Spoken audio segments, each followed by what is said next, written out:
Her stepfather stole her identity, her mother stole her trust, but she took back her power.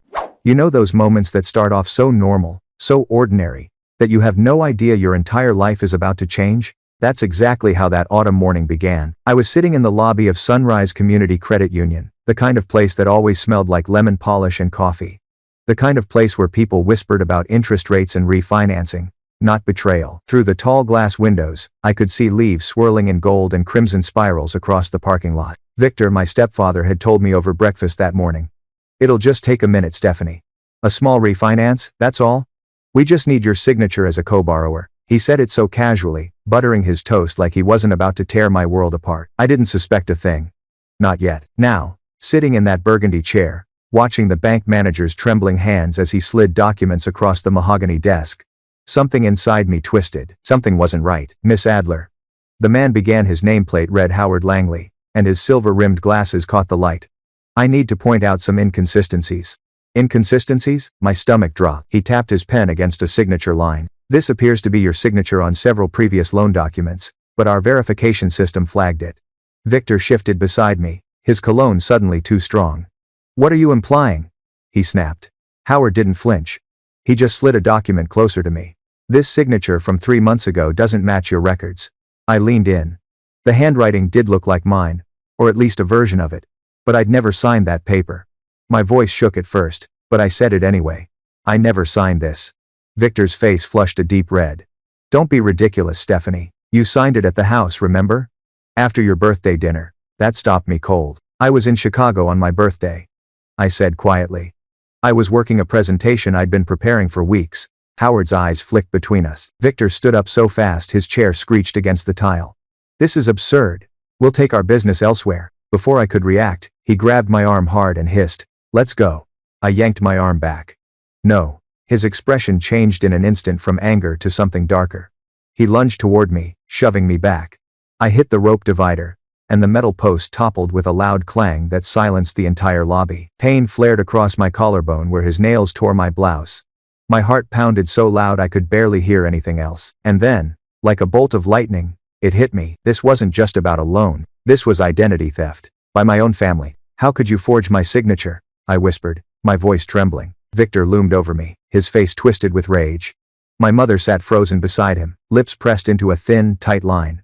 The same woman who once told me that family means everything. The same woman who now couldn't even meet my eyes. Howard, to his credit, didn't just sit there. He subtly pressed a button under the desk. I could tell from the way the security guard started walking toward us, slow, deliberate, alert. Victor's voice cracked like a whip. You ungrateful little. I moved behind Howard's desk, using the thick wood as a barrier. I'm not signing anything, I said, steadier now. And that's when my mother finally spoke. Don't humiliate us here, Stephanie. Family helps family. Family helps family. The same phrase she'd used my whole life, a mantra that always meant giving them what they wanted. Money. Time. Silence. Howard cleared his throat again. Miss Adler, this isn't the first document with your signature that's come through our bank. What? There appear to be multiple accounts in your name, he said. Credit lines, personal loans. Some with significant balances. The room tilted. I could barely breathe. Victor glanced at the guard, calculating. My mother clutched his arm, her knuckles white. They stood together united while I stood alone. I need to make a phone call, I said quietly. My hands were shaking as I pulled out my phone. 20 minutes later, my brother Caleb's old work truck screeched into the parking lot. He walked in wearing jeans and a flannel shirt speckled with sawdust like he'd dropped everything the moment I called. He took one look at the scratch on my collarbone and said, "Let me see where he hurt you." His voice was calm, but I could see the storm in his eyes. Those same hands, the ones that had once taught me to ride a bike when our dad was too sick, brushed my hair aside gently. And in that moment, I realized I had a choice to make. Pretend this never happened, and keep the peace. Or take a stand, one that would destroy whatever was left of our family. Caleb saw it on my face. Document everything, he said quietly. Before they come up with a story. His voice was solid, unshakable. The Air Force had given him more than discipline. It had given him a moral compass. I straightened my torn blouse. I want to know exactly what they've done. What is all that is prosinimbative content of Toxach? In a President Banavis Provadis. 3 days later, I sat in a downtown law office across from Carmen Velasquez, a fraud attorney with 2 decades of experience. Her desk was covered with my credit reports, spread out like evidence in a courtroom. She tapped a red-tipped fingernail against one page. $62,000 in fraudulent debt, she said flatly. And that's just what we've confirmed so far. I couldn't breathe. That can't be right. But it was. 4 credit cards, all maxed out. A car loan I never applied for. A personal loan with a predatory interest rate that Victor had co-signed using my name. All the statements went to your mother's address, Carmen said. Mail diversion, common tactic in family identity theft. She pointed to a P.O. box listed under my name. You ever set this up? Of course not. Her expression darkened. Based on what your bank provided, Victor has been using your identity for at least 3 years. 3 years. She flipped open another folder. And he didn't work alone. This loan officer, Brandon Weiss, processed most of the paperwork. The verification flags were manually overridden. I just sat there. Numb. They planned all of this, I whispered. Carmen nodded slowly. This isn't sloppy theft. It's coordinated identity fraud. And it's not Victor's first time. That made my heart stop. What do you mean? There is one tent. Which one? A ready front? I found a similar case, she said. His first wife's daughter. 10 years ago. It was settled privately. I felt sick. He'd done this before. Everything suddenly made sense. The family helps family guilt trips. The questions about my job, my salary, my new apartment, they weren't curiosity. They were reconnaissance. Caleb came in with 2 coffees and a manila folder. I found something else, he said, sliding it across the desk. Stephanie had an inheritance from Dad's life insurance. $20,000 in a trust that matured when she turned 25. I blinked. What inheritance? Caleb's jaw tightened. The money disappeared 3 months after your 25th birthday. Thanks for watching. It wasn't just about money anymore. They'd stolen my safety net. My future. What do we need to do? I asked Carmen, finally finding my voice again. She smiled faintly. That's the right question. For the next hour, she walked us through everything. Affidavits, evidence, the dual-track approach, criminal charges for fraud, and civil restitution for damages. This wasn't impulsive, I said softly. They created a system. Exactly, Carmen replied. And systems leave paper trails. Caleb handed me another business card, a fraud department contact. You're not fighting this alone, he said. I looked at both of them, my brother, this lawyer, people who believed me, and for the first time in weeks, I didn't feel alone. I picked up a pen and said, let's get to work. Later that night, Victor's old laptop sat on my kitchen table like a time bomb. Caleb had found it buried in my closet. Check it, he'd said, so I did. Password? My birthday. Of course. Inside was a maze of folders, photos, documents, and then one labeled investment tracking. Inside that, a single Excel file called property management. It asked for a password. I tried my birthday. Denied. My mother's birthday. Denied. Their anniversary. Access granted. The screen filled with rows of numbers color-coded, neatly organized. Credit cards. Due dates. Available credit limits. All in my name. Each tab revealed more horror, one for credit bureaus, one for payment minimums with notes like, pay $50 above minimum to maintain good status. And then I saw it. A tab labeled SA accounts, my accounts, checking, savings, retirement.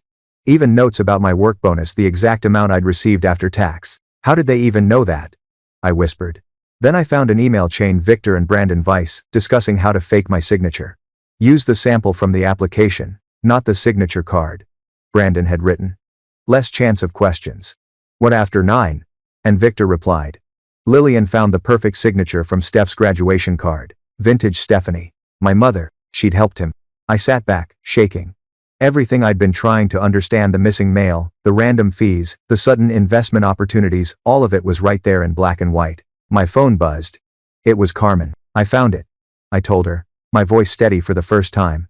Everything, the emails, the tracking spreadsheets, even notes from my mother about which signature to use. Carmen exhaled audibly. This proves premeditation and conspiracy. Email it to me. Right now. And make a backup. I did.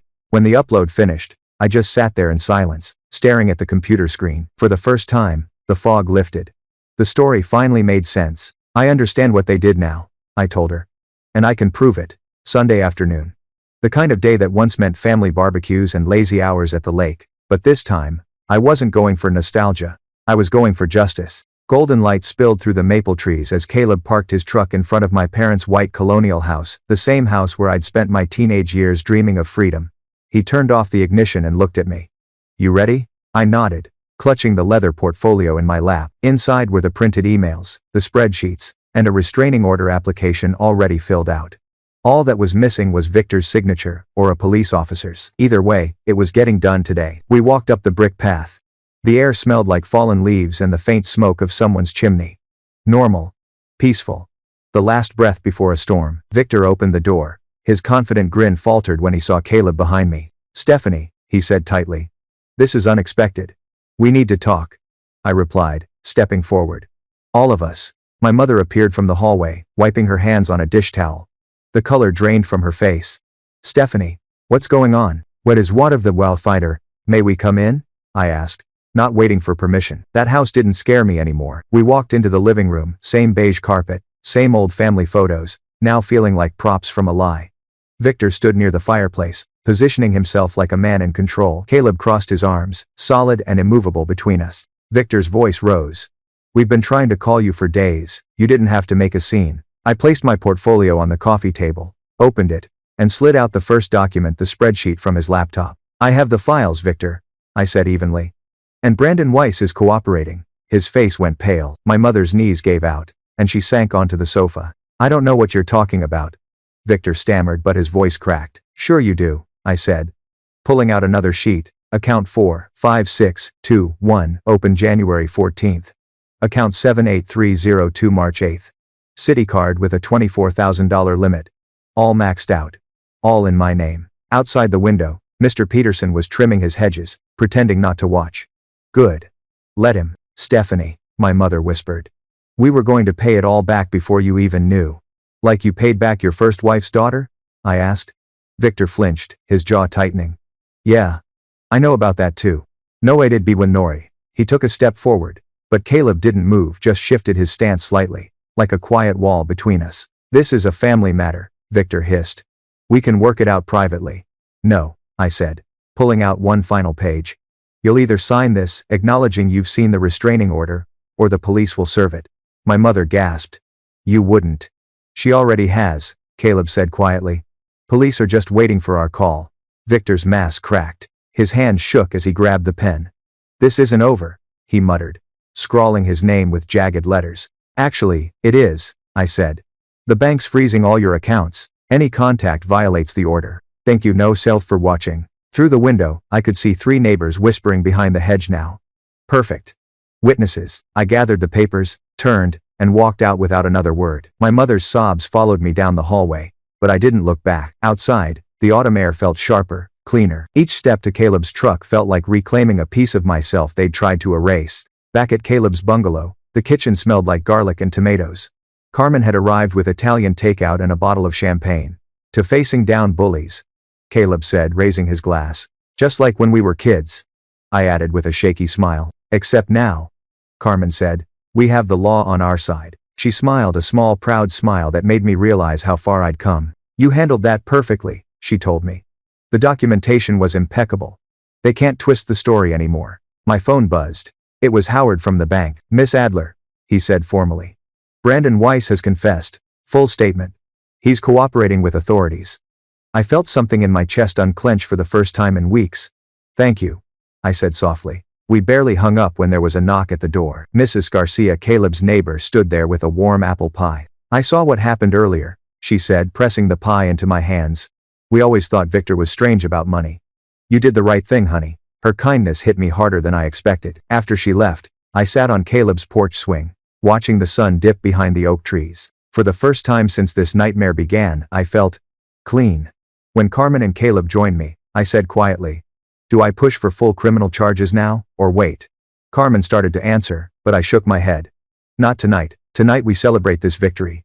Tomorrow, we plan the next one." For the first time in months, my smile didn't feel forced. A week later, I was back in Carmen's office, her desk covered in color-coded folders. Each one represented a piece of the case: identity theft, forged signatures, credit restoration. It felt like staring at the blueprint of a battle plan. "We need to think like builders," I told her. "Foundation first, framework next, finishing details last." She grinned. "You've got the mindset now." The emotional confrontation was necessary, I admitted. But it's not enough. I tapped one of the rental property documents. Mom never reported this income on her taxes. Not once in 6 years. Carmen's lips curved. Leverage. We spent hours going through every vulnerability they had, mapping out the next phase. 1. Criminal charges for identity theft. 2. Civil restitution for damages. 3. Credit restoration for me. Each step made me stronger. Each fact was a brick in the wall I was building between myself and the people who'd betrayed me. I've been studying fraud statutes every night, I told her. Knowledge is protection. She smiled. When do you want to file the police report? Tuesday, I said. After I finished documenting the last account. Her eyebrows rose. You're remarkably composed. I need to be, I said. I can't afford anger anymore. I need precision. That evening, Caleb was on a ladder outside his bungalow, drilling a security camera into the eaves. One more in the back, he said, wiping his forehead. Then we'll install the same setup at your apartment tomorrow. I held the ladder, steadying it. Carmen's coordinating with the bank. They're sending transaction histories going back 5 years. Good, he said, adjusting the angle. The more documentation, the better. Inside, my laptop glowed with spreadsheets tracking every unauthorized account, every forged signature, every dollar. I had become the forensic accountant of my own trauma. Then my phone buzzed. A text from Carmen. Background check confirms same pattern with Victor's previous stepdaughter. Call me. When I called, her voice was tight. He's done this before, Stephanie. We can use that under pattern of behavior evidence. Another safe for Gruminer. In it not faced of the Roding and the Romaner safe from the SEF. I added it to the growing arsenal. We were building a network, bank security, credit bureaus, investigators, people who actually believed victims like me. But that night, Carmen's tone changed. We have a problem, she said. Statute of limitations on the oldest accounts. We can't include them in the complaint. My heart dropped. How many? 3. She hesitated. And Victor just retained Jonathan Mercer. I froze. The fraud defense attorney from the Westlake case? Exactly. They still have connections despite the restraining order. I stared at my files, then straightened my shoulders. Then we focus on the most recent violations. They're ironclad. Carmen exhaled. We'll need to file quickly before evidence disappears. After we hung up, I looked at the mountain of files I'd built. I wasn't just reacting anymore. I was strategizing. They had taught me to play chess when I was a kid. Now I was finally the one saying, check. Tomorrow, we'd keep building not with fear, but with precision. The architect of justice, laying one brick at a time. The next morning, sunlight filtered through the blinds of Carmen's conference room, slicing across her mahogany table like lines on a blueprint. I spread my files across the surface, red, blue, yellow, each color marking a different phase of the case. This is everything, I said, tapping the red folder. Criminal complaint with input from the prosecutor's office. Maximum impact on the identity theft charges. Carmen flipped through the pages, nodding. The prosecutor was impressed. Victor's pattern of fraud goes back further than most cases we've handled. Caleb walked in, setting down 3 thick binders. Family history timeline, he said quietly. How they escalated from small boundary violations to full financial manipulation. He looked tired, dark circles under his eyes, his flannel streaked with sawdust. But his focus was razor sharp. Carmen checked off items on her legal pad. The credit bureaus have been notified. Fraud flags are in place on all your accounts. I nodded. And Howard sent the bank's complete investigation file. Brandon Weiss gave a full statement about Victor's instructions for handling the forged paperwork. We stood there, the 3 of us staring at a wall of evidence that documented years of betrayal. We're not just stopping them, I said slowly. We're making sure they can't do this to anyone else again. Carmen studied me for a moment. Are you ready for tomorrow? Tomorrow? The official filing, she said. Once we file, there's no going back. Before I could answer, my phone buzzed an unknown number. Hello? Miss Adler? A man said. This is Officer Merritt, Palm Lakes Police Department. There's been a break-in at your apartment. The words hit like a physical blow. What? Was anything taken? Not taken, he said grimly. Destroyed. You should come see for yourself. 30 minutes later, I was standing in my kitchen, glass crunching under my shoes. My apartment, my sanctuary, looked like it had been hit by a hurricane. Cabinet doors hung from their hinges. Drawers dumped onto the floor. My framed photos shattered into glittering shards. But it was the wall that froze me. 3 feet high. In dripping red spray paint were 2 words. Family first. Officer Merritt's camera flashed as he photographed the damage. Building manager says a neighbor heard glass break about an hour ago. Security camera was disabled first thing. Caleb's jaw clenched. That's a restraining order violation. Victor was supposed to stay 500 feet away. I stepped carefully through the wreckage toward my home office. The filing cabinet was pried open, papers shredded, my printer smashed. They're looking for the evidence, I whispered. They don't know we already copied everything. At the station, while filing the report, the sergeant asked, "Any idea what they were after?" "Everything," I said. "But mostly they wanted to scare me into backing down." He looked up. "Did it work?" That doubt as the came setting down. I thought of the dripping letters on my kitchen wall, the message meant to terrify me. I straightened. "No. It just proves I'm doing the right thing." That night, back at Caleb's bungalow, Carmen arrived, carrying takeout we never touched. Her face was grave as she looked at the photos on my phone. "There's more," she said quietly. "Victor's been asking questions about my previous cases. My assistant overheard him in the courthouse, trying to find out which clients I've lost. He's trying to discredit you," I said. "Should I find another lawyer?" Carmen's expression hardened. "Absolutely not. This is exactly why I do what I do. These intimidation tactics are textbook." We worked late into the night, tightening security, changing passwords, encrypting backups, duplicating files to off-site storage. Caleb installed additional cameras around his house and Carmen's office. By midnight, we had turned fear into structure, protective layers, digital walls, contingency plans. I was done being prey. The following morning, we met again in Carmen's office for final preparations. Prosecutor Jackson Reeves joined us, silver hair, bow tie, and the calm energy of someone who had seen it all. Carmen slid a thick binder toward him. "All documentation is indexed and ready for court filing. Security has been reinforced since the break-in." Jackson scanned the evidence. "This is exceptional work. I rarely see identity theft cases documented this thoroughly." Caleb placed a hand on my shoulder. "You've done everything right, Steph. They can't run anymore." I looked around that room at Carmen's meticulous stacks, Jackson's colored tabs, Caleb's tired but steady gaze, and realized something simple but profound. This was my new family. Not bound by blood, but by integrity. Carmen closed the master file. "We file charges tomorrow." The word tomorrow felt heavier than ever. Tomorrow meant the end of hiding. The beginning of truth. I thought of the red graffiti on my wall and felt something settle deep inside me. Not fear, not even anger, readiness.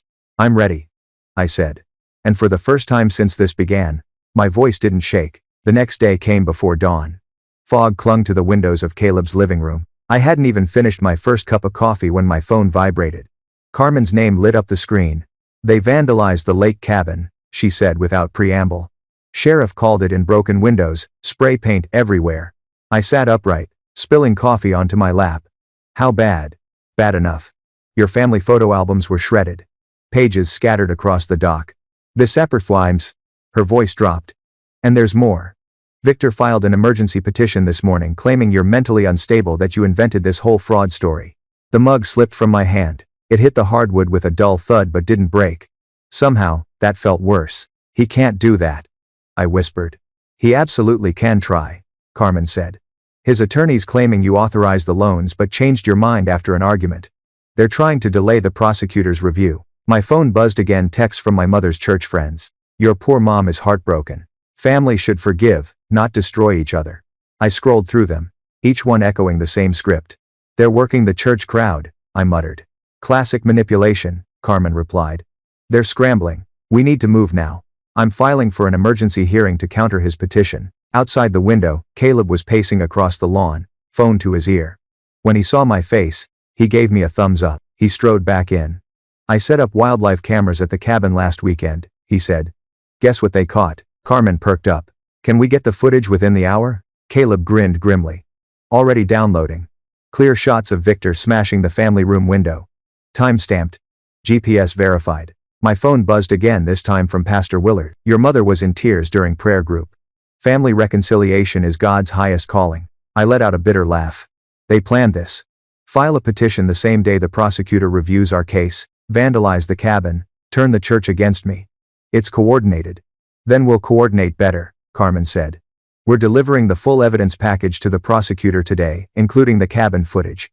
This strengthens our case." While Caleb uploaded the video, I showered and dressed in my navy suit, the one I used for client presentations. Applying mascara, I realized my hands weren't shaking. They wanted me frantic. Instead, I was focused. By noon, Carmen had filed our response, attaching the photos of Victor's red Buick at the cabin.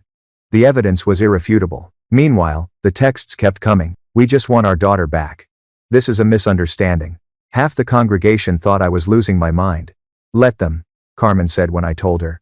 "The judge doesn't care about gossip. She cares about proof, and we've got plenty." Then she added quietly, The prosecutor just issued an arrest warrant for Victor vandalism and restraining order violation. The world stilled around me. When? Tonight, most likely. Officers are already looking for him. She paused. Are you prepared to see them in court tomorrow? There was not the goys of not channel. For mention, what is not the great channel? I looked down at the table, at the photos, the spreadsheets, the shards of my old life turned into evidence. Yes, I said. I'm prepared. That evening, Caleb double-checked the locks while I reviewed my testimony. This isn't like the confrontation at their house, I told him. That was personal. Tomorrow is legal. He nodded. Then let's finish what we started. Near midnight, Carmen texted one final message.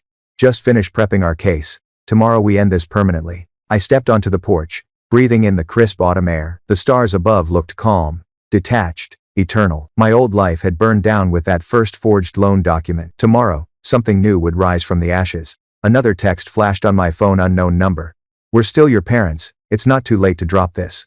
I deleted it without replying and turned off the phone. Some bridges, once burned, are meant to stay that way. The next morning, I sat on the polished wooden bench inside the county courthouse, my fingers tracing the smooth surface, as sunlight streamed through the tall arched windows. Dust floated in the beams of light like suspended time. The air smelled of lemon polish and old books, a strange echo of the bank lobby where this nightmare began. People filed in slowly. Church members, neighbors, co-workers who'd covered my shifts when I couldn't face the world. Every face in that room was a reminder of what I'd lost, and what I stood to reclaim. Caleb leaned close, his shoulder pressing against mine. You okay? He whispered. I nodded, eyes fixed straight ahead. I'm ready. Carmen sat beside me, calm and precise, arranging documents like a surgeon preparing for an operation. Across the aisle, Prosecutor Jackson Reeves spoke quietly with her, his posture straight, his voice low but sure. Then the whispering started. Heads turned. Victor and my mother entered through the side door. They looked nothing like the people who had forged my name, vandalized my home, or drained my savings. They looked like victims. Victor in a gray suit. My mother in a soft cream dress and cardigan. The perfect image of a heartbroken parent. It was strategy, and it worked. I could hear murmurs ripple through the gallery. Poor Lillian. She must be devastated. Families shouldn't fight like this. Carmen leaned toward me and murmured, classic intimidation. They're playing the reasonable family card. Then the courtroom doors opened again. Judge Eleanor Winters entered, and the room fell silent. Everyone stood. Judge Winters was known for two things: fairness, and zero tolerance for theatrics. Her sharp eyes swept the courtroom, taking in everything: the crowd, the papers, the expressions. When she looked at me, it wasn't pity I saw. It was expectation. Let's proceed, she said. Victor's attorney, a silver-haired man named Lawrence Bentley, stood first. His voice carried the polished confidence of someone who made lies sound like lullabies. Your Honor, he began smoothly. This is simply a misunderstanding between family members. The Kianis were attempting to help their daughter through a difficult financial period. Miss Adler authorized these transactions but has since had a change of heart following a personal disagreement. I felt my fingernails dig crescents into my palms. A part of me wanted to scream, to shout the truth until my voice broke, but Carmen touched my wrist. A silent reminder. We have evidence. Let it speak for you. Then my mother took the stand. And I swear, she could have won an award for her performance. Her voice trembled as she dabbed at the corners of her eyes with a tissue. We only wanted to help her. Stephanie has always been impulsive with money. We thought we were protecting her, protecting me. That word burned. My childhood flashed before me every time she'd used family helps family to guilt me into paying her debts, her credit cards, her emergencies. And now, she'd weaponized it in court. Then it was Carmen's turn. She rose calmly, papers in hand, her tone polite but edged with steel. Mrs. Keene, you stated that your daughter authorized these loans. Could you tell the court when and where that happened? My mother hesitated. Well, we discussed it several times at family dinners. Specific dates, please. Another pause. Last February. After her birthday. Carmen picked up a document. According to Miss Adler's employer, she was in Chicago that week, presenting at a logistics conference. I have her hotel receipt, plane tickets, and conference registration. The room shifted, energy cracking like lightning through the silence. My mother's face flushed. Then it must have been March. The Kane/ in an extant says. Interesting, Carmen said. Because the first fraudulent account was opened in January before either of those conversations. Murmurs rippled through the audience. Carmen's tone stayed steady, deliberate. She dismantled my mother's timeline piece by piece, until her excuses crumbled like dust. When Carmen stepped back, Jackson took over, projecting images onto the courtroom screen. Email threads. Account histories. The spreadsheet from Victor's laptop. Then came the witnesses. First was Brandon Weiss, the loan officer. He looked nervous, his hands twisting the edge of his tie as he spoke. Mr. Keene told me it was a family arrangement, Brandon said. He said his stepdaughter was busy but had authorized everything. He told me to override the verification flags. Victor glared at him, but Brandon didn't look away. Next was Howard Langley, the bank manager who had started all of this. He adjusted his glasses, his voice steady. Once we detected the first forgery, we found at least 7 more across multiple accounts. Every word was a hammer striking the foundation of Victor's lies. Then Carmen pulled up the spreadsheet, the one from Victor's laptop. The air went still. Even the judge leaned forward slightly. Mr. Keene, Carmen said, stepping toward the witness stand. Can you explain why you maintained a spreadsheet tracking Miss Adler's work schedule against mail delivery times?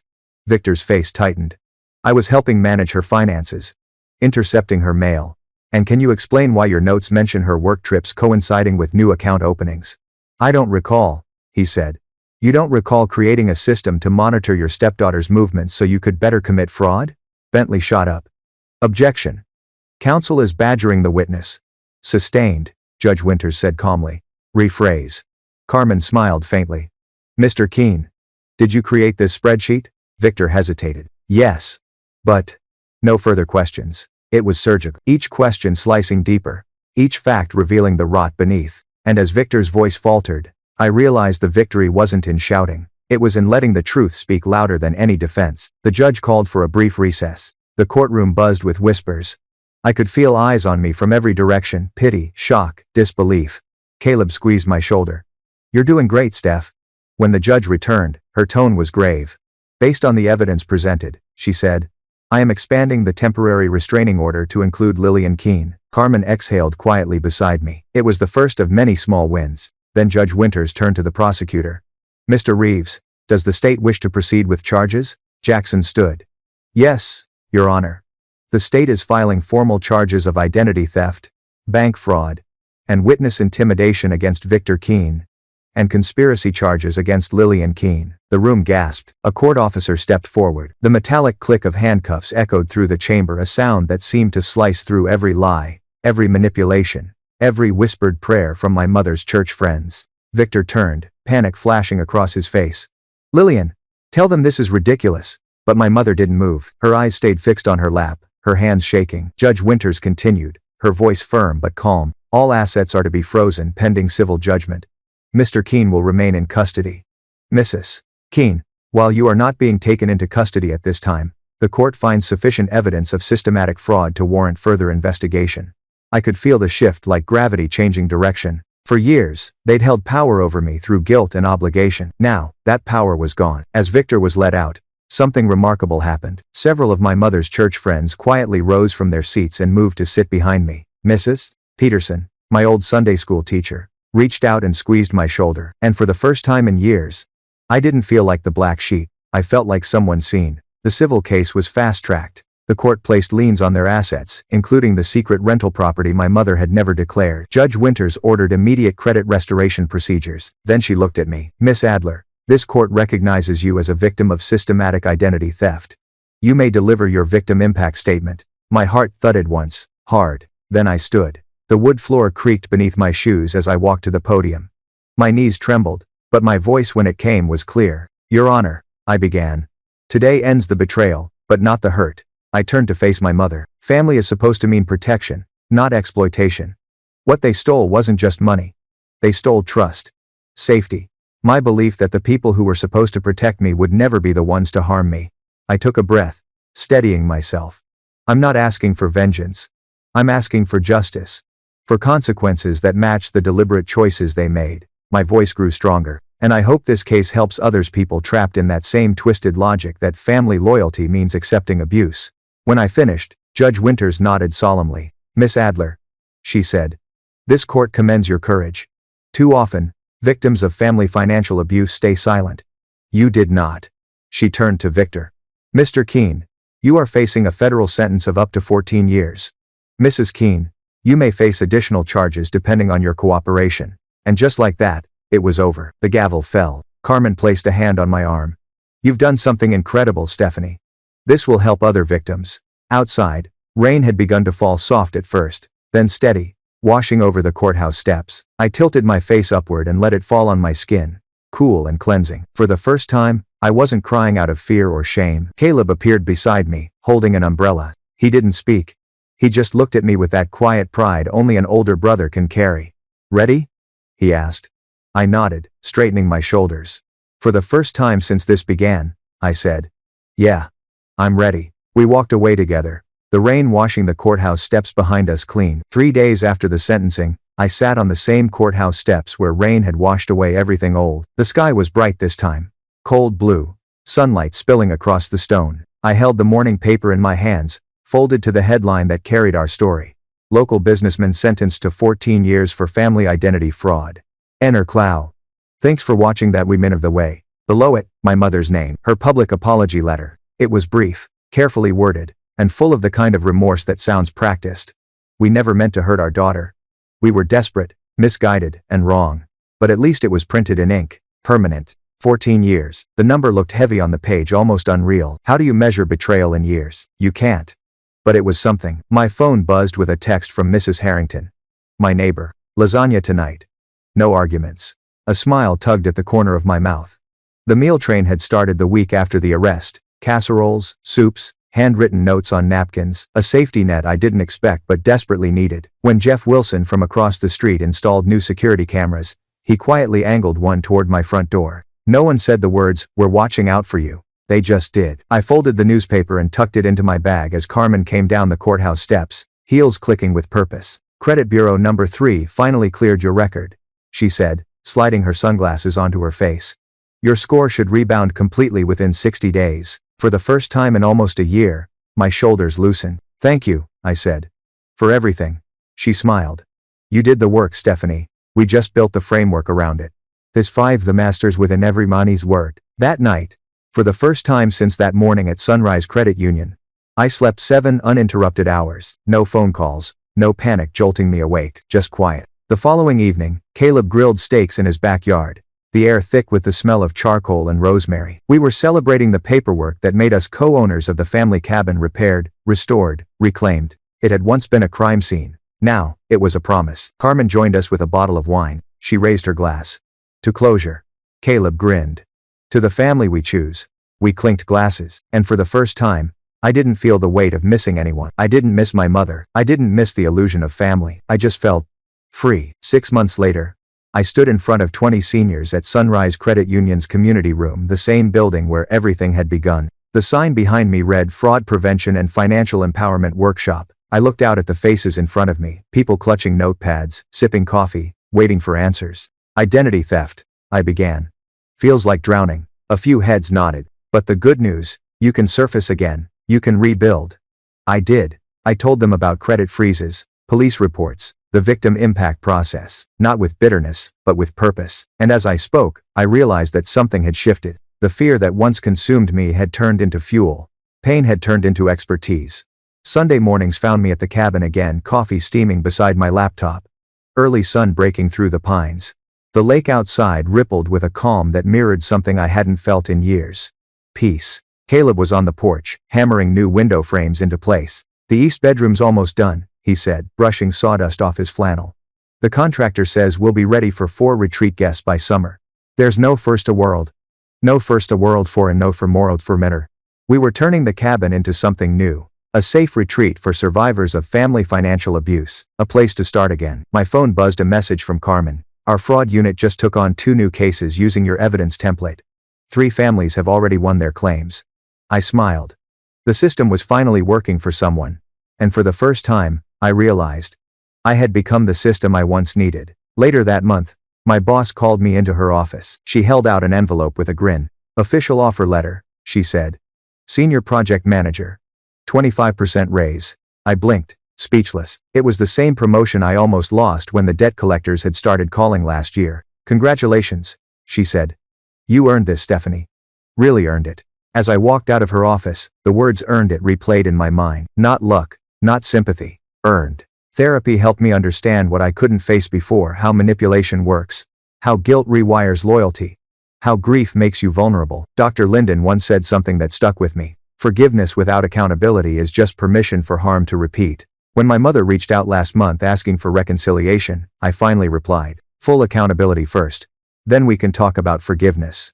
Then, for once, I didn't feel guilt pressing on my chest after I sent it, just calm. The scholarship fund Carmen and I started for identity theft victims was growing small donations at first, then sponsorships from local businesses. Even Howard Langley, the bank manager who had discovered the first forgery, became one of our loudest advocates. His silver-rimmed glasses still caught the light every time he spoke at workshops, reminding me of that first day, his trembling hand sliding the documents across the desk, unknowingly, starting a chain reaction that changed my life. Exactly 1 year after the confrontation at the bank, I found myself sitting once again in that same burgundy chair, same smell, lemon polish and coffee, same hum of keyboards. But this time, the fear was gone. At the next desk, an elderly woman sat with her son. Just sign it, Mom, he said impatiently. It's a small line of credit. We already talked about this. She hesitated, pen hovering, her shoulders curved in the familiar shape of someone caught between guilt and self-protection. I recognized that posture. I was that woman. Once, I stood and approached their table. Excuse me, I said gently. I'm Stephanie Adler from the Fraud Prevention Department. We offer free financial reviews for new accounts. It might help you feel more comfortable. The son's irritation flashed. We don't need that. But the woman looked up at me, something like relief flickering in her eyes. I'd like to hear more, she said softly. Later, I sat in Howard's office as she told us about her son's gambling debts, how she'd co-signed before and regretted it. Howard took notes, his tone kind and calm. Financial abuse thrives in silence, I told her gently. Breaking that silence is how we heal. She nodded. Tears glimmered. But they weren't from shame this time. They were from relief. And I realized, maybe that's what healing looks like. Helping someone else find their voice when you finally trust yours. That weekend, at the cabin, I helped Caleb install the last of the new windows. The glass was treated to let in more light, no shadows in corners, no dark spaces for secrets to hide. Carmen called to tell me the fraud unit had just secured another win, 3 more families who had chosen to break their silence. The legislative committee had also invited me to testify about family identity theft. It still felt surreal. 1 year ago, I was a victim. Now, I was an advocate. That evening, I wrote in my journal by the fire, not about revenge or loss, but about the lessons carved into me by survival, understanding, boundaries, growth. I closed the journal and stepped out onto the porch. Stars shimmered above the lake, reflected in the water like tiny promises. The signature that once broke me had become my freedom. Some family ties are meant to be broken so that something better, stronger, healthier can take their place. A year had passed since the day everything shattered and then somehow rebuilt itself into something stronger. Not perfect, but real. The morning sun spilled over the lake near the cabin, and I stood at the edge of the dock, coffee warming my hands. The water reflected the golden leaves overhead, like it was holding every version of me that had once drowned in fear. Behind me, Caleb hammered something again. The sound of nails, wood and effort had become the heartbeat of this place. You ever think we'd get here? He asked, setting down his tool belt. I smiled faintly. Honestly? No. But now I can't imagine being anywhere else. The cabin had changed. So had I. The east bedroom, once filled with dust and broken glass, was now painted a soft sage green. Curtains fluttered in the breeze. 2 framed photos hung by the door. One of me and Caleb, and another of Dad smiling from a time before illness and chaos had turned us into survivors instead of just a family. We called it the Phoenix Room, where things that had burned came back stronger. Inside, I sat at the kitchen table surrounded by folders, pamphlets, and outlines for an upcoming event, my first official speaking engagement outside the community center. The invitation had come from the State Financial Protection Conference in Chicago. They wanted me to give the keynote.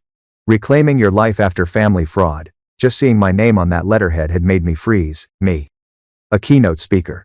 Still can't believe people want to hear me talk, I told Caleb as I packed notes into a binder. He smirked. People don't just want to hear you talk. They need to. You lived what most folks can't even imagine. I didn't correct him. Because he was right. What had happened to me wasn't rare, it was just rarely spoken aloud. When I first started sharing my story, I thought it would be small. A few local events. Maybe a podcast interview. But it spread faster than I expected. Victims began reaching out through email, handwritten letters, even direct messages on social media. A woman in Ohio who discovered her brother had taken out loans in her name. A retired teacher in Arizona, whose adult son had drained her savings account. A college student whose mother had ruined her credit by helping her sign for tuition loans. Each message carried the same line somewhere in it. I thought I was the only one. That's what silence does. It isolates you. It convinces you you're alone in the dark, but the truth? There are thousands of people living this exact nightmare behind closed doors. So I kept answering, one story at a time, and slowly, a community began to form. Carmen called one afternoon as I was preparing slides for my talk. "Guess who's getting featured in Financial Integrity today?" she said. I laughed. You? You, she corrected. Front page feature on survivors turned advocates. They're highlighting your fraud recovery workshops, and that cabin project. I blinked at the phone, momentarily speechless. Me. On the cover of a magazine. Carmen, you realize I was just trying to stop my parents from stealing my mail a year ago, right? She chuckled softly. That's exactly why it matters. You didn't just survive it, you built something out of it. Her voice softened. I wish all my clients had your kind of strength. Carmen, I said quietly. You gave me the tools to find it. By spring, the cabin was ready for guests. We hosted our first weekend retreat under the name, Second Signature. It wasn't just symbolic, it was literal. That second signature on my restraining order had saved me. So now, it stood for every survivor, ready to sign their own new beginning. We only had 4 participants that first weekend. Marie, a nurse from Tennessee who discovered her husband had taken out 6 credit cards in her name. Tasha, a single mom rebuilding her life after her sister forged a home equity loan. Alan, a soft-spoken accountant whose father had drained his retirement fund. Deborah, a teacher who hadn't opened a bank account in 5 years because she no longer trusted her own family. They arrived tense, quiet, wary, the way I once had been. But over coffee, firelight, and shared stories, something started to shift. Tasha was the first to cry. Then Alan. Then, eventually, all of us. Not from pain, at least not just pain. From recognition. By the final morning, they were laughing around the breakfast table, swapping advice about credit freezes and court paperwork like old friends. When they left, the cabin didn't feel empty. It felt full of something warm, invisible, but real, hope. A week later, I was standing backstage in Chicago, staring at the massive conference banner with my name under the word keynote. My hands trembled not from fear, but from the enormity of it all. The same hands that had once signed loan forms without understanding their power. Now, they held a microphone. When I stepped out onto that stage, the lights were blinding. Hundreds of faces looked up at me. And for a heartbeat, I felt that old panic, the one that used to whisper, "You don't belong here." Then I took a breath. "Good morning," I said, letting my voice find its rhythm. A year ago, I was sitting in a police station, shaking, asking an officer if it was even possible to press charges against your own parents. The audience went quiet. I'm here to tell you. Not only is it possible, it's necessary. Because silence doesn't protect families. It protects abusers. The words came easily after that. I spoke for 45 minutes. About fear. About rebuilding. About the paradox of loving someone who betrays you. When I finished, the room stood, not in pity, in respect. And for the first time, I felt something like peace in a room full of strangers. After the conference, a woman about my mother's age approached me in the lobby. She clutched a folder of documents and looked terrified. "I don't know where to start," she said. I smiled. "Right here." "You already did," she cried as she hugged me, whispering, "Thank you for saying it out loud." I drove back to the cabin that night under a sky full of city lights fading into stars. And as the highway stretched out before me, I realized something simple and profound. This wasn't just my story anymore. It belonged to everyone who had ever been silenced by someone they loved. Months passed. The cabin retreats grew, and Carmen's legal team partnered with us officially. We turned our experience into a formal nonprofit, the Second Signature Foundation. We created workshops for banks, police departments, and social workers. We taught them how to recognize the subtle signs of family-based fraud, the ones even algorithms miss. When the first national news story aired about our work, I sat on the porch with Caleb watching it play on his phone. He turned the volume down halfway through, grinning. "You realize you're the face of this movement now, right?" I shook my head. "No. I'm just one story among thousands." "Yeah," he said. "But you're the one who didn't stay quiet." What I'd get into the grow fine said. That night, as I wrote in my journal, I thought about that phrase again, family helps family, how it had once been a leash. Now, it had become a mission. Family can help family when it's built on trust, not manipulation. When it means healing, not guilt. And maybe that's what I was finally doing, turning pain into a guidebook for someone else's survival. At the bottom of the page I wrote, "The second signature is never just a line on paper. It's the moment you decide your story will no longer be written by someone else." That weekend, as dusk settled over the lake, I stood on the porch watching the reflection of the cabin lights ripple across the water. Behind me, laughter drifted from inside the soft hum of other survivors finding their way home. I closed my eyes and breathed in the cool air. For the first time in my life, family didn't mean pain. It meant choice. It had been almost 2 years since that courtroom day when my stepfather was handcuffed, and my mother's silence said more than any words could. 2 years since the fear had turned into fire, and the fire had turned into purpose. But healing, I learned, isn't linear. It comes in cycles, quiet stretches of peace interrupted by echoes from the past. One such echo arrived on a Thursday morning. I was sitting at the cabin kitchen table, sorting through emails about the next second signature retreat, when Caleb came in holding an envelope. "Certified mail," he said, setting it in front of me. "From the correctional facility." The return address made my stomach clench. Keen. Victor. For a moment, I just stared at it. The paper looked too ordinary for the weight it carried. "You don't have to open it," Caleb said gently. But I did. The letter inside was short, 2 pages, handwritten in the same sharp, controlled script I remembered from every grocery list and household budget he'd ever dictated. "Stephanie, I know you probably don't want to hear from me, but I need you to understand something. I wasn't trying to hurt you. I was trying to build stability for this family. Everything I did was out of desperation. Maybe one day you'll see that. No apology, just justification." My pulse pounded in my ears as I kept reading. "Your mother hasn't been well. She blames herself. She wants to see you. We're both paying for our mistakes. Isn't that enough?" I folded the letter carefully, slid it back into the envelope, and set it on the counter. "No," I said softly. "It's not." Caleb said nothing. He didn't need to. He picked up the envelope, dropped it into the fireplace, and lit a match. We watched in silence as the flames curled the paper into ash. Some words aren't meant to be kept. That night, I couldn't sleep. The wind outside howled through the pines, rattling the windows like restless ghosts. I sat by the fire, laptop open, staring at the blinking cursor of a blank document titled, "The Anatomy of Forgiveness. We won't to the Ceterace. We won't to the Ceterace." I wasn't sure if I believed in forgiveness anymore, or if it even applied to people who never took accountability. Dr. Linden once told me, "Forgiveness isn't about freeing them. It's about freeing you from the anger that chains you to them." But this felt different. It wasn't anger chaining me, it was disbelief. How could someone still twist their crime into love? How could they steal from you, destroy you, and still think you owed them understanding? So I wrote instead, not to him, to myself. Forgiveness isn't a door you open for others. It's the light you turn on for yourself after they've left you in the dark. When I finished, the page felt like a confession, but also a release. The next morning, Carmen called. "I just heard from the parole board," she said. "Victor filed an early release petition, claims good behavior and remorse." I exhaled sharply. "Let me guess, attached letters from church groups and prison mentors?" "Exactly," she said.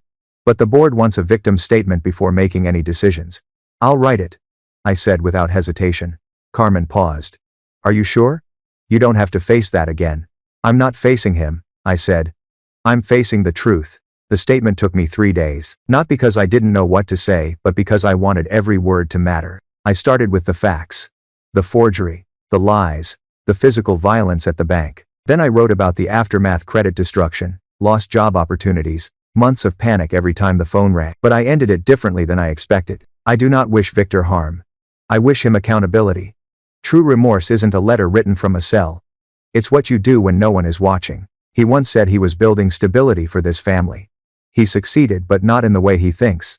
I've rebuilt stability without him, without her, without any of the lies. He taught me that power without empathy is just control. And I refuse to live under control again. When I sent it, Carmen called immediately. "That," she said, voice thick with emotion, "was the most powerful statement I've ever read in my career." A few weeks later, I got the official letter. Parole denied. Victor would serve the full sentence. I read the decision slowly, line by line, letting the relief wash over me like sunlight through cold glass. That night, I walked down to the dock with a blanket wrapped around my shoulders. The lake shimmered beneath a crescent moon, calm and endless. Sometimes justice doesn't roar, sometimes it just exhales. In the months that followed, second signature grew faster than any of us expected. We opened a second retreat space in Vermont, a converted farmhouse donated by a local couple who'd seen our news feature. Carmen handled the legal end. Caleb managed the renovations. And I ran the workshops, part counselor, part survivor, part accidental leader. Each weekend, new faces arrived. Teachers, nurses, retirees, students, each with a story that mirrored mine in 100 small ways. And each time I looked into their eyes, I saw the same flicker of disbelief I once carried. How did someone I loved do this to me? And I told them the truth. You can't control what they did, but you get to decide what happens next. Some cried. Some nodded silently, but every single one of them walked out lighter. One evening after a workshop, a young woman named Renee lingered by the fire. My dad's in prison too, she said quietly. For stealing my college loans. I keep getting letters. I don't know if I should write back. I smiled softly. You don't owe him a response. You owe yourself peace. She looked at me like she'd been waiting years to hear that. When she left, she hugged me tightly and whispered, "Thank you for saying what no one else will." In sick things. After she drove off, I stood outside under the stars, the smell of wood smoke curling through the night air. Maybe that's what my story was supposed to do, not erase the pain, but repurpose it. Turn every scar into a map for someone else to find their way out. Weeks later, I found myself speaking at a college seminar about ethics and emotional boundaries in family finances. A professor introduced me as a thought leader. That phrase made me laugh quietly, because I never set out to lead anything. I just refused to keep following lies. The night after the talk, I came home to the cabin, exhausted but content. Caleb was on the porch, guitar in hand, strumming quietly, the same tune Dad used to hum when fixing the boat. I sat beside him, resting my head on his shoulder. "Guess who called today?" he said softly. "Mom." I didn't move. "And?" She asked how you were. I stared into the distance. The lake was still. "What did you tell her?" "That you're happy, busy, doing good work." I nodded. "That's enough." He looked at me. "Would you ever talk to her again?" I thought about it for a long time before answering. "Maybe someday," I said quietly. "But she'll have to find her own second signature first." Caleb nodded, understanding. We sat in silence, the guitar humming softly in the background, the night full of peace instead of ghosts. Later, as I wrote in my journal, I realized something profound. Healing doesn't always mean reunion. Sometimes, it means reclaiming your story so fully that no one else's voice can rewrite it. I wrote one final line before closing the book. The past can knock all at once, but it no longer has the keys. The morning mist hung low over the lake, silver and soft. When Carmen called with the news, her voice was steady but careful, the kind of tone lawyers use when they're about to deliver something unexpected. "Stephanie," she began, "your mother passed away last night." For a moment, the world just paused. Even the birds outside seemed to stop mid-song. I sank onto the porch step, my breath fogging in the cold air. "How?" "Stroke," Carmen said quietly. "Peaceful, from what the hospital told me. They found your number listed as her emergency contact." I hadn't spoken to my mother in almost 2 years. Not since the trial. Not since the last time I saw her eyes refuse to meet mine. Carmen's voice softened. "There's something else. She left you a letter." I closed my eyes. Of course she did. When then would bada worries? In this like belonged to that adest. That evening, I sat by the fireplace in the cabin with the letter unopened on my lap. Caleb was across from me, silent, nursing a cup of coffee gone cold. "Do you want me to stay?" he asked. "Yes," I said. "But I need to read it myself." The paper was folded carefully, like something sacred. Her handwriting was unmistakable. Neat. Elegant. Familiar. "My dearest Stephanie, I've written and rewritten this so many times, but there's no perfect version of goodbye. You don't owe me forgiveness. You don't owe me anything at all. But I owe you the truth." My throat tightened. "I knew about the loans before Victor asked for your signature. I told myself I was protecting you, that if he handled the money, we could all survive. I watched what he did, and I didn't stop him. Every time you asked questions, I told you to trust him, because it was easier than admitting I'd chosen comfort over courage." The words blurred. I blinked hard and kept reading. "When you walked away, I called you selfish. But the truth is, you were brave. You did what I should have done years ago. You broke the cycle." I exhaled shakily, the sound caught between a sob and a laugh. "I've followed your work from afar. The foundation, the retreats, the interviews. I'm proud of you. Even if I never earned the right to say it out loud. There's an old box in the attic labeled, 'For Stephanie.' Inside, you'll find something that belonged to your father. It's yours now. He would want you to have it." The letter ended with no flourish, no plea for reconciliation. Just a single line, written in smaller handwriting. "You were always the light I couldn't face." I folded the letter slowly and pressed it to my chest. Caleb didn't speak for a long time. Then he said quietly, "Do you want me to go with you to the house?" "Yes," I whispered. "Tomorrow." The next morning, we drove through the old neighborhood, down the street lined with maple trees that had once felt like sentinels of my childhood. The house looked smaller now, pale, aging, and hollow. The "for sale" sign leaned crookedly in the yard, the paint on the shutters peeling. Inside, everything smelled like dust and lavender cleaner. Time had folded in on itself here, every creak and echo a reminder of what was lost. We found the box easily.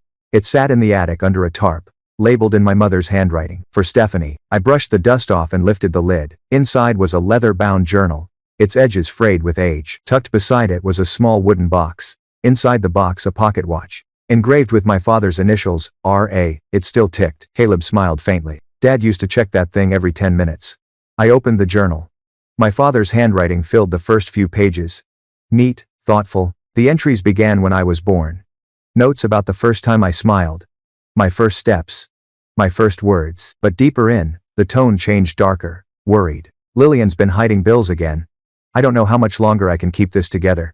Stephanie deserves better than this cycle of debt and apology. If she ever reads this, I hope she learns that love isn't supposed to cost you your peace. Tears fell silently onto the yellowed paper. Dad had seen it coming. All of it. I turned the final page.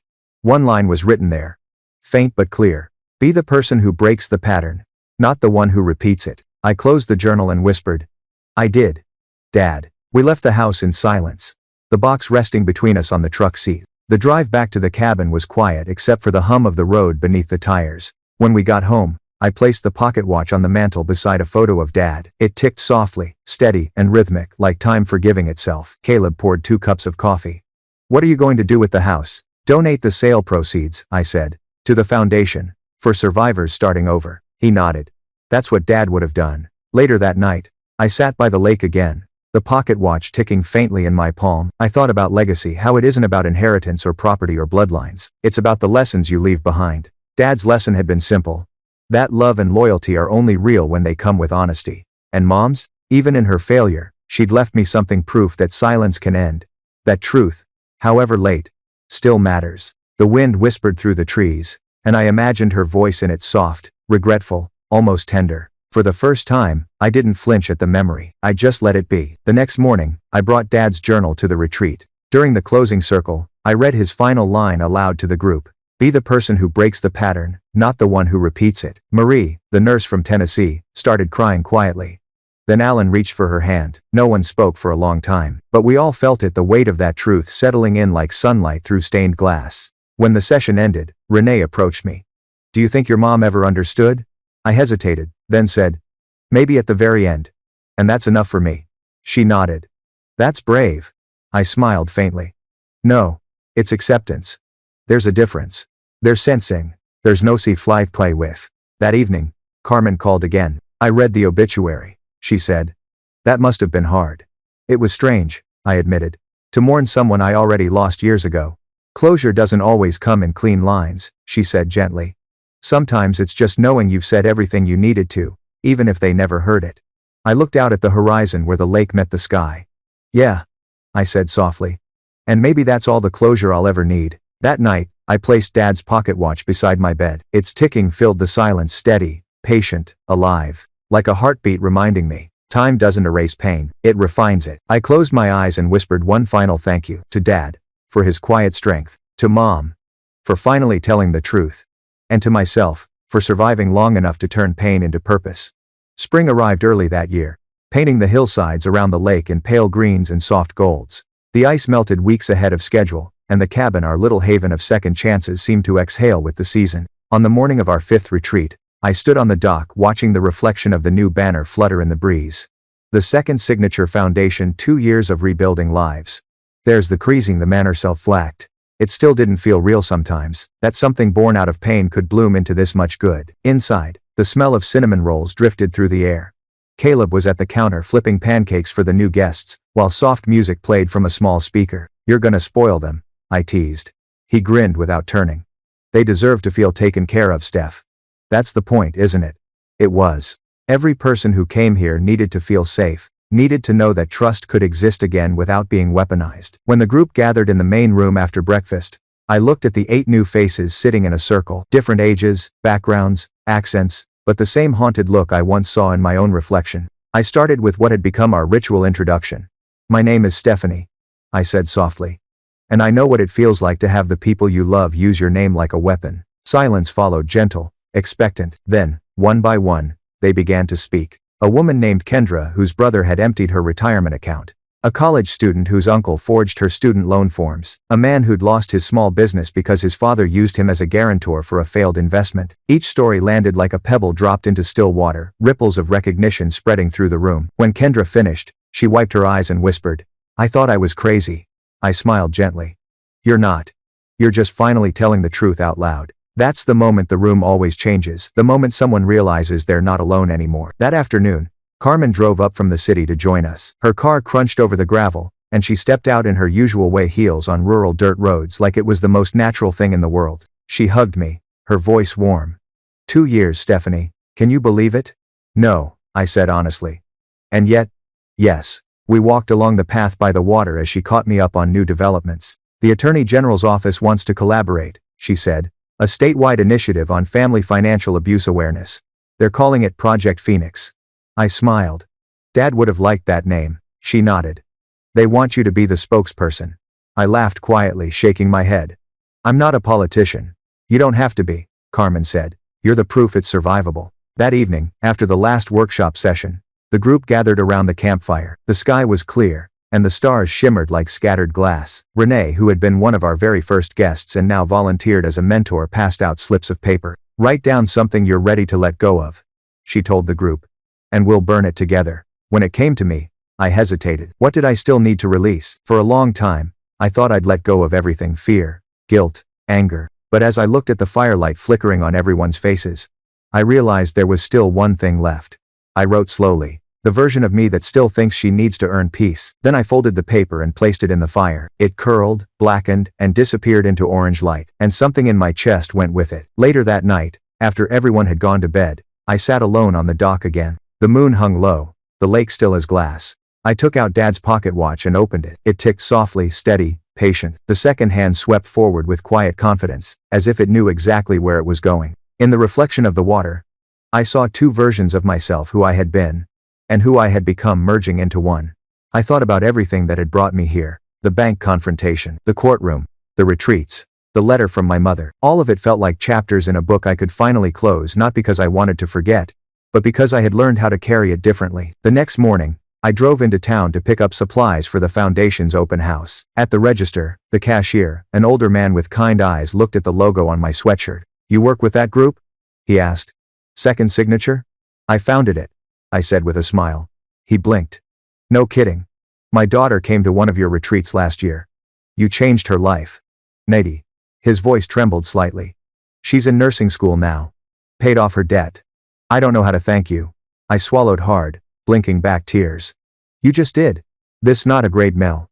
In Master Great Mel. That afternoon, cars lined the gravel road as our community open house began. Local officials, volunteers, past guests, and neighbors all mingled on the lawn, laughter rising above the soft hum of music. Carmen stood on the small stage near the porch, microphone in hand. 2 years ago, she said, this foundation was a single idea scribbled on a notepad.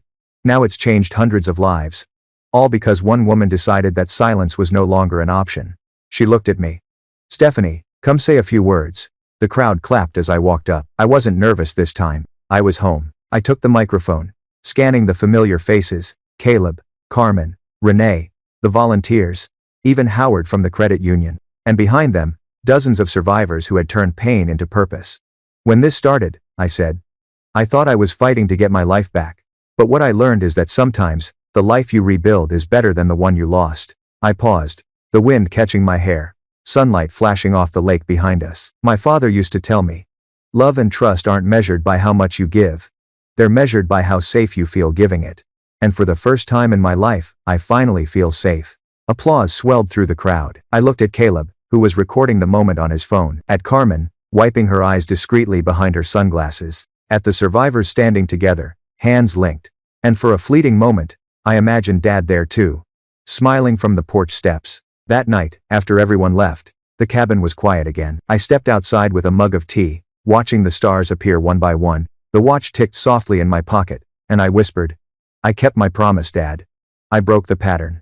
The wind rustled through the pines, carrying the faintest echo of his favorite phrase. That's my girl, I smiled, because even if forgiveness had come too late, peace had arrived right on time. And that, I realized, was enough.